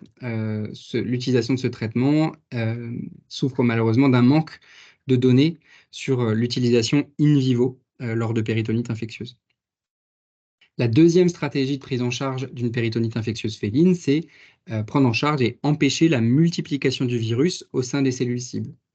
Donc inhiber la réplication virale. Et c'est de ces traitements qu'on parle le plus fréquemment lorsqu'on parle de péritonite infectieuse, notamment en raison du fait qu'ils ont vraiment constitué une révolution dans la prise en charge thérapeutique de ces maladies. Il y en a principalement deux, même si en réalité il y en a plus que ça, le GC376 et le GS441524. Donc on va passer un petit peu plus de temps sur ces deux molécules-là, mais le GC376 est un inhibiteur des protéases virales, on va voir ce que ça veut dire. Dans certaines études, il a été modérément efficace, il a entraîné une rémission complète chez à peu près un tiers des chats, mais il a présenté des effets secondaires graves tels que des ulcérations cutanées ou une persistance des dents de lait chez les individus qui étaient traités. Le traitement dont on entend le plus parler aujourd'hui, c'est bien sûr le GS441524 et le remdesivir un petit peu moins, dont on va parler plus tard dans la présentation. Inhiber la réplication virale, c'est pour ça qu'on l'a mis ici, peut aussi être réalisé par la cyclosporine qui, à forte dose, semble pouvoir bloquer la multiplication du virus au sein des cellules de l'organisme. Finalement, lorsqu'on décide de traiter une PIF en modulant le système immunitaire, on s'attend généralement à une amélioration transitoire, mais la rémission durable n'est pas attendue le plus souvent. À l'inverse, aujourd'hui, lorsqu'on traite et qu'on inhibe la réplication virale, lorsqu'on traite directement la multiplication du virus au sein des cellules cibles, on s'attend à une rémission, voire une guérison de cette maladie. On vient de dire les mots guérison et rémission. Il faut bien sûr qu'on les définisse pour pouvoir savoir de quoi on parle et de quoi on va continuer de parler au cours de cette présentation, puisque ce sont deux objectifs thérapeutiques qui ne sont pas les mêmes.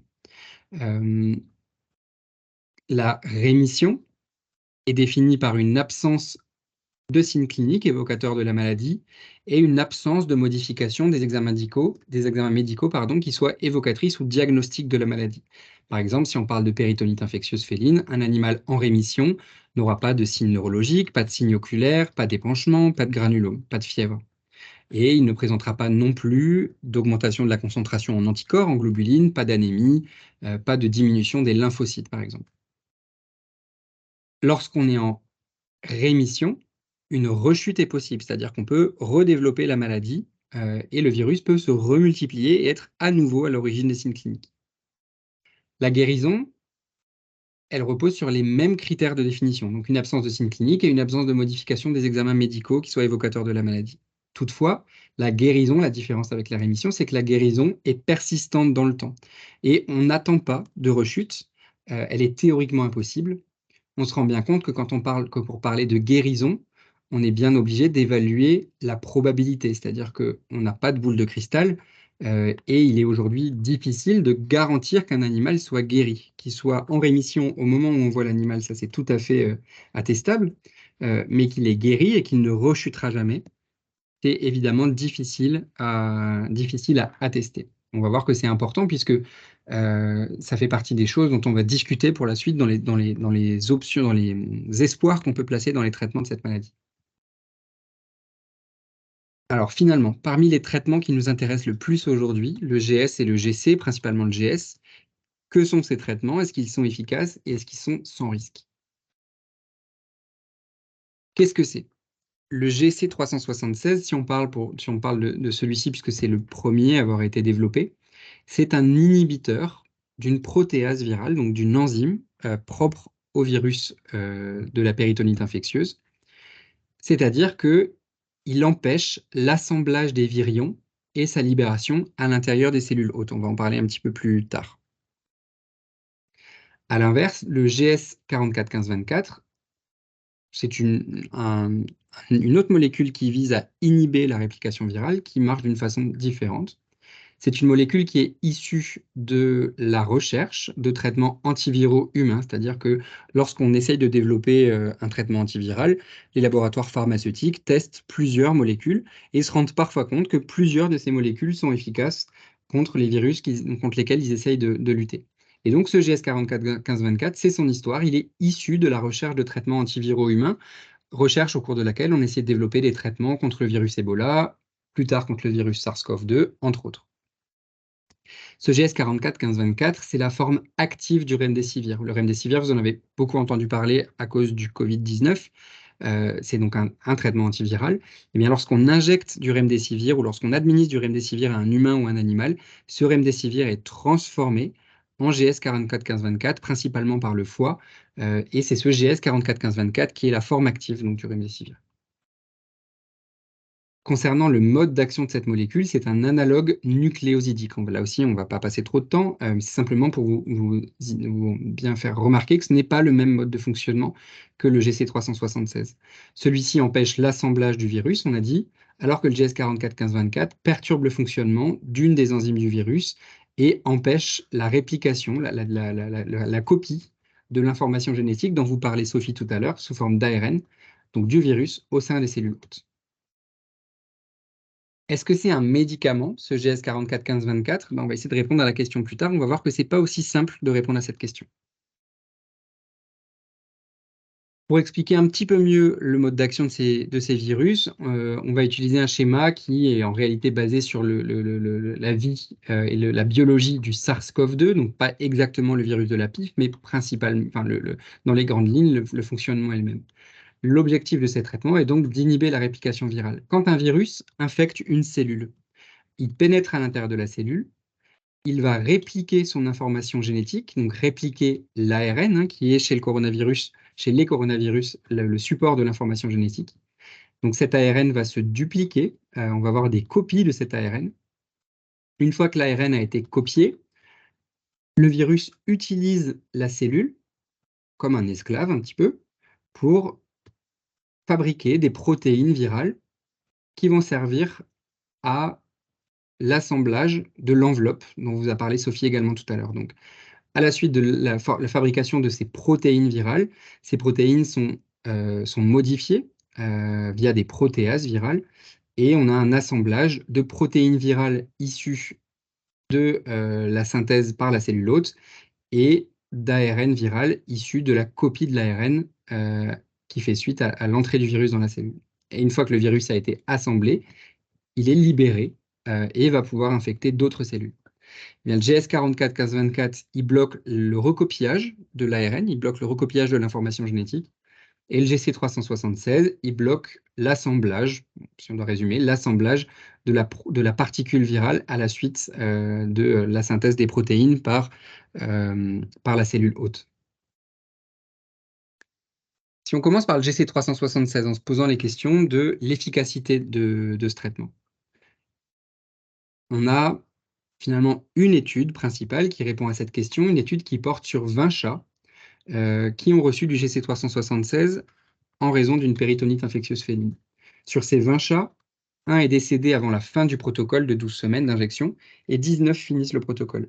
Et sur ces 19 qui finissent le protocole, 7 chats ont présenté une rémission clinique durable, 13 chats, donc quand même la majorité, à peu près 2 tiers, a présenté une rechute ou un décès, donc un échappement au traitement et n'a pas répondu correctement au traitement.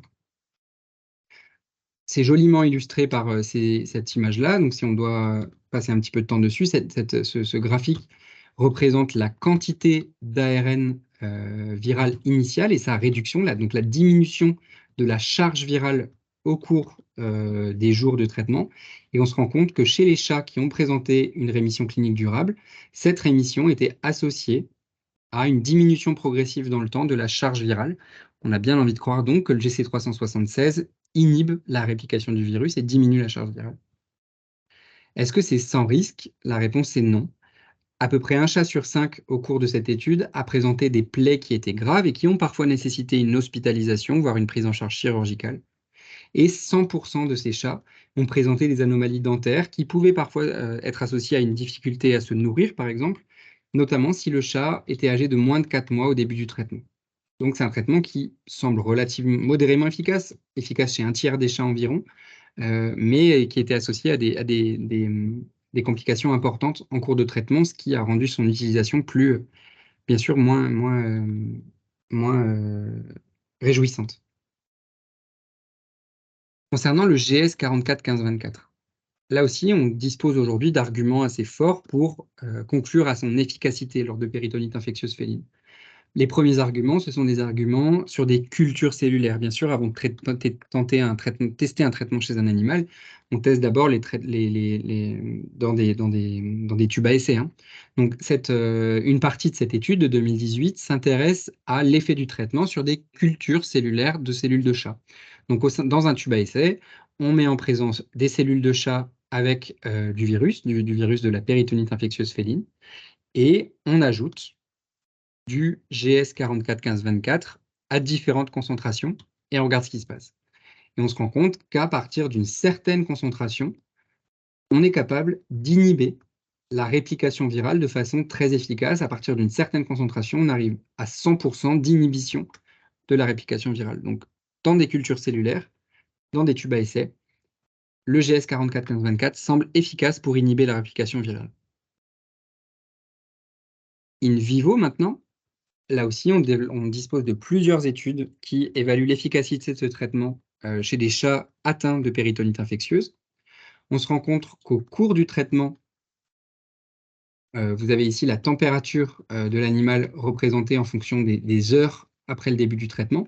On se rend compte que la température diminue progressivement au fur et à mesure du traitement, ce qui est bien le signe de l'efficacité et de la résolution du processus inflammatoire suite à l'administration de GS. On se rend compte également que la quantité de globules blancs circulant diminue, donc signe que là aussi les globules blancs arrêtent de lutter contre l'infection. Et on se rend compte que les globulines diminuent progressivement au cours du traitement, signe de la résolution, de la diminution de la concentration importante en anticorps. Hein. Vous savez que la production de globuline, l'hyperglobulinémie, est un des signes de péritonite infectieuse. Donc la diminution progressive de la globulinémie, de la concentration en globuline, est un signe que l'animal est en train de s'améliorer et de guérir. Finalement, dans cette étude, sur 31 chats, on disposait de 25 chats qui présentaient une rémission durable qui durait plusieurs mois. Donc une proportion importante de chats qui présentent une rémission durable, importante certes, mais probablement un petit peu moins importante que ce qu'on a l'habitude et ce que vous avez peut-être l'habitude de voir ou d'entendre aujourd'hui quand on parle de péritonite infectieuse féline. Pourquoi? Probablement parce que cette étude est finalement assez ancienne aujourd'hui, elle date de 2019. Or, depuis 2019, les débuts de l'utilisation les débuts, on était encore peu expérimenté dans l'utilisation du GS441524 et on a gagné depuis 2019 en connaissance sur les doses adéquates et les protocoles de traitement lors de l'utilisation de cette molécule.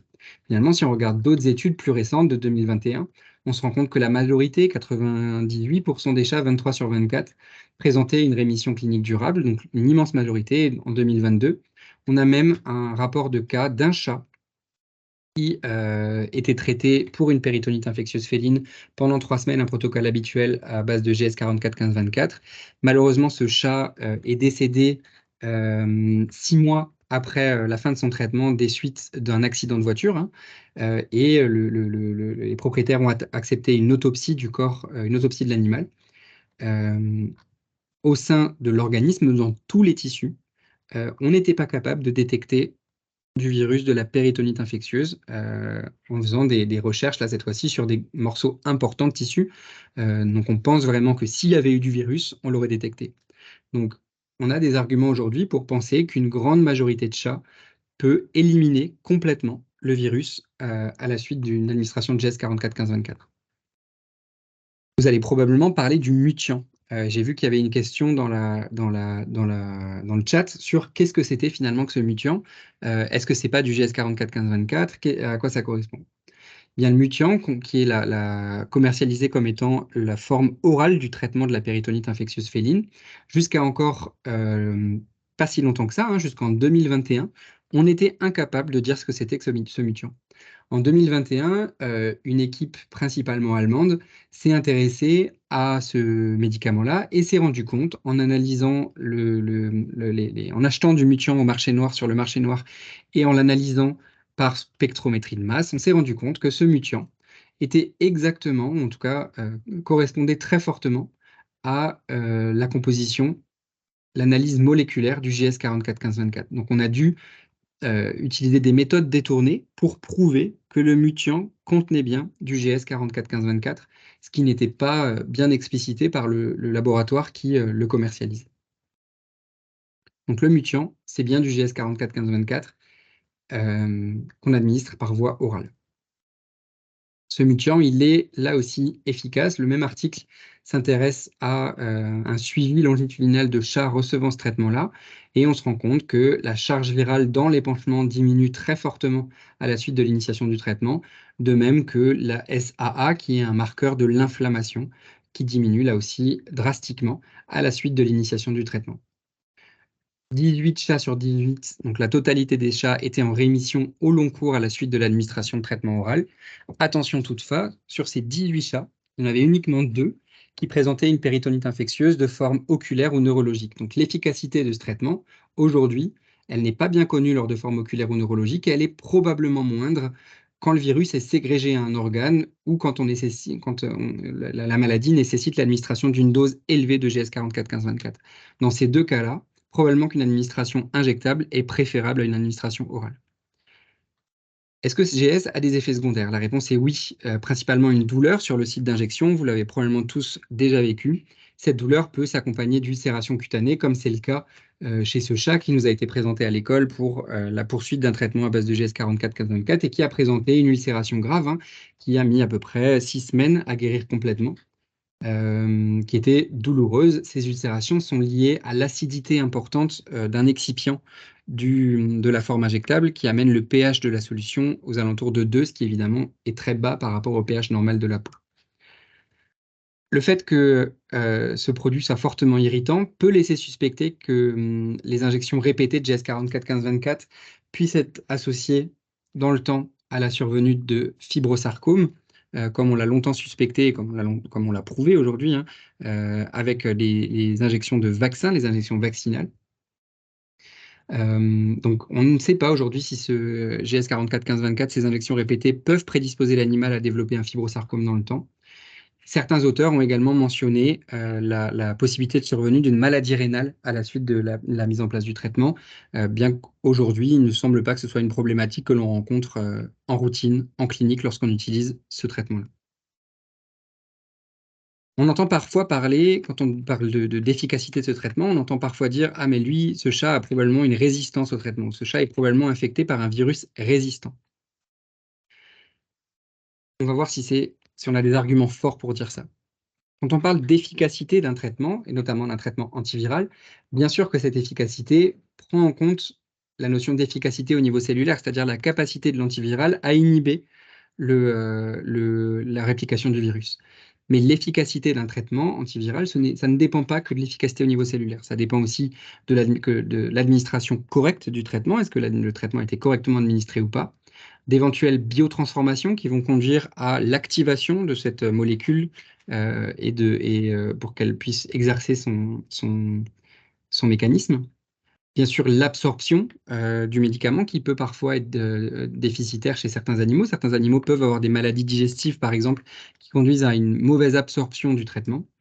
Et une fois que la molécule a été absorbée, elle doit diffuser dans les tissus lésés, ce qui n'est pas forcément garanti. Donc, pour qu'un traitement soit efficace, il faut que l'ensemble de la chaîne se passe bien. Ce qui veut dire que donc, quand un animal est réfractaire à un traitement, ça ne veut pas dire que le virus est résistant à l'antiviral, au traitement antiviral prescrit.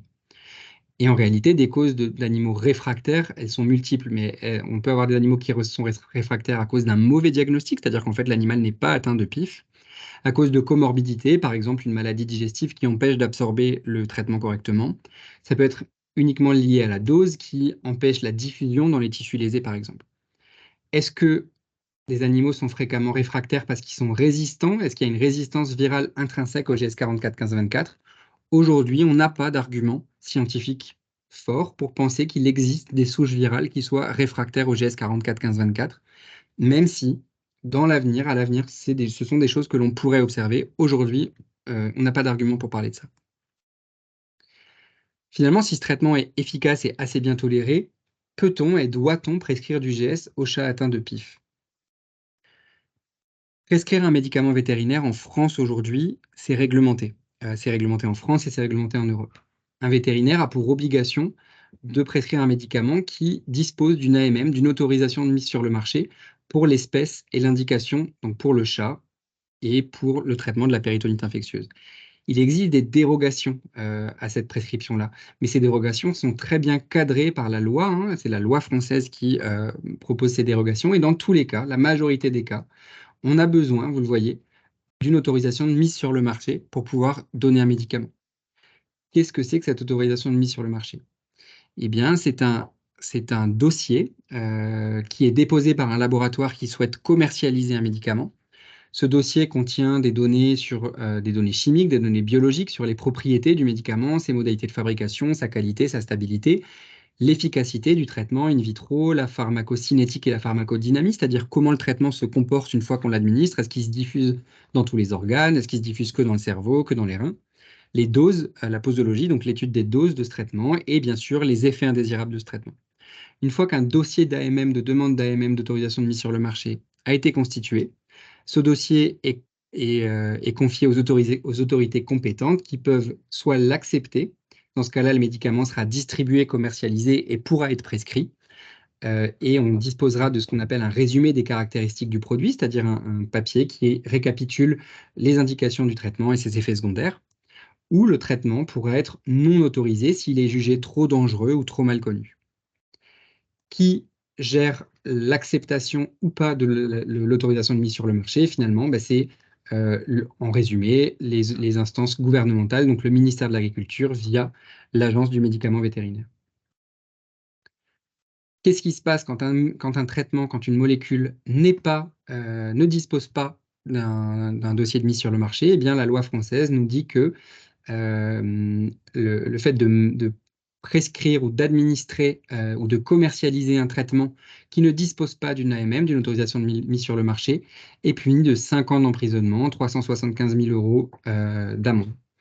On n'a pas non plus le droit d'importer des médicaments qui ne disposent pas d'une autorisation de mise sur le marché. Donc le GS 44 15 24, aujourd'hui, il correspond à ça. Il ne dispose pas d'une AMM, et donc sa prescription, son importation et son administration sont interdites par la loi française aujourd'hui. Alors, qu'est-ce qu'on peut faire? Quelles sont les perspectives? Est-ce qu'un jour, on pourra donner du GS 44 15 24 légalement à des animaux? Plusieurs possibilités. Soit un laboratoire pourrait développer un dossier de demande d'AMM pour commercialiser du GS 44 15 24. Simplement, on peut espérer, hein, mais déposer un dossier de demande AMM, ça demande 10 ans à peu près en moyenne, et ça coûte plusieurs millions d'euros. Donc, il est assez peu probable qu'un laboratoire aujourd'hui souhaite s'engager là-dedans. Une autre possibilité, c'est qu'un pharmacien, ou une pharmacie d'une façon générale, prépare des solutions, des préparations, ce qu'on appelle des préparations magistrales, en achetant de la poudre de GS 44 15 24 et en la transformant en médicament. Ce sont des choses qui commencent à être faites, notamment aux Pays-Bas. Donc, vraisemblablement, c'est cette option-là qui pourrait peut-être être utilisée en France ou en Europe dans les mois à venir. Une autre possibilité serait d'utiliser le remdesivir. On a dit que le remdesivir était transformé en GS 44 15 24 une fois qu'il était administré. Aujourd'hui, le remdesivir n'est pas disponible chez le chat, mais un laboratoire pourrait tout autant développer et déposer une demande d'AMM, ou on pourrait utiliser des petites pirouettes législatives pour autoriser les vétérinaires à utiliser le remdesivir chez le chat, puisqu'aujourd'hui, le remdesivir est uniquement réservé à l'usage humain hospitalier. Et une dernière possibilité, alors donc on disait que cette option-là semblait vraiment peu probable, cette option-là, de la même façon, semble assez peu probable aujourd'hui. Il est peu probable qu'un laboratoire souhaite déposer une demande d'AMM en raison de stratégie commerciale des laboratoires.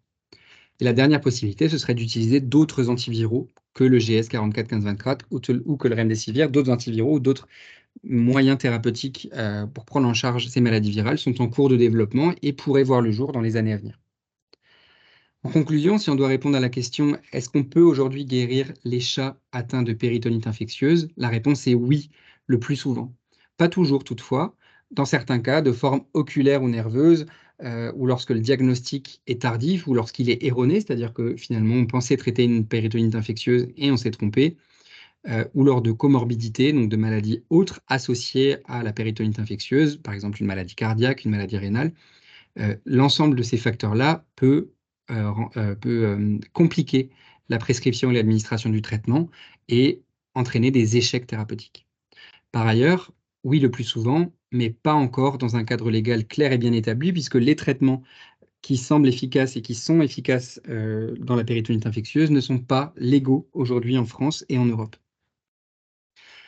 À noter quand même que si ces traitements semblent efficaces, on dispose aujourd'hui de peu de recul sur leurs effets au long cours. Leur efficacité jusque-là sur plusieurs années semble complète. Sur la majorité des chats, on a des guérisons sur plusieurs années, c'est-à-dire des chats qui n'ont pas présenté de rechute. Toutefois, on n'a pas de perspective à plus long cours que 6 ans. Et leur innocuité, elle est encore discutable. Il est possible que, par exemple, ces chats traités au GS 44 15 24 développent en grande partie, par exemple, des fibrosarcomes dans le futur ou des maladies rénales. On n'a pas encore de recul sur l'innocuité de ces traitements-là. Les perspectives reposent sur le développement et l'autorisation de traitements dans la prise en charge de la PIF. Et enfin, un dernier mot, il est vrai que dans cette maladie, l'expérience clinique dépasse les données bibliographiques. C'est vrai qu'on entend plus souvent de gens qui ont l'habitude de prendre en charge des péritonites infectieuses félines et qui donnent leur avis. C'est très bien sûr que l'expérience clinique est importante dans l'évaluation de l'efficacité et de l'innocuité des traitements. Toutefois, attention aux avis non professionnels, il est facile d'avoir un sentiment clinique qui en fait ne se vérifie pas quand on fait des études plus scientifiques et qu'on essaye de prouver les choses scientifiquement. On a parfois des sentiments dont on se rend compte qu'ils sont erronés. Donc ce n'est pas parce que des gens ont le sentiment que certains traitements sont efficaces et sûrs, qu'il faut considérer cette information comme étant certaine. Et on a besoin de davantage de données scientifiques pour prouver l'efficacité et l'innocuité de ces traitements qu'on donne aujourd'hui vastement aux chats. Merci pour votre attention et n'hésitez pas si vous avez des questions. Merci Maxime, très très intéressant et très clair à mon avis. On va maintenant laisser un petit moment pour les questions. Donc, si vous en avez, n'hésitez pas à écrire le chat et puis on va les lire. Et moi, j'en profite pour remercier à nouveau tous les conférenciers. Catherine Le Trionnaire, présidente du LOF, le livre officiel des origines félines. Et je remercie aussi Royal Canin, notre partenaire pour cette soirée. Et je remercie aussi NeoCare qui nous a aidés dans la diffusion de la communication de cette soirée. Donc, merci à tous. J'espère que ça a été intéressant. Et si tout va bien, probablement, on va continuer à organiser des soirées pour les éleveurs chiens et chats prochainement. Donc, on va faire en sorte de vous faire avoir toutes les informations. OK, donc on va voir s'il y a des questions. Alors, moi, j'en avais vu une au début, en réalité. Attends, je vais la chercher.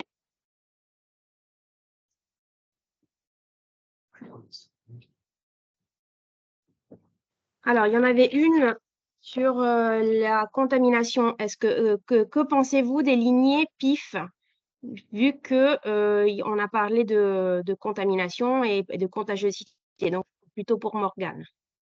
Oui, en fait, j'avais noté, je pense, Svilnena.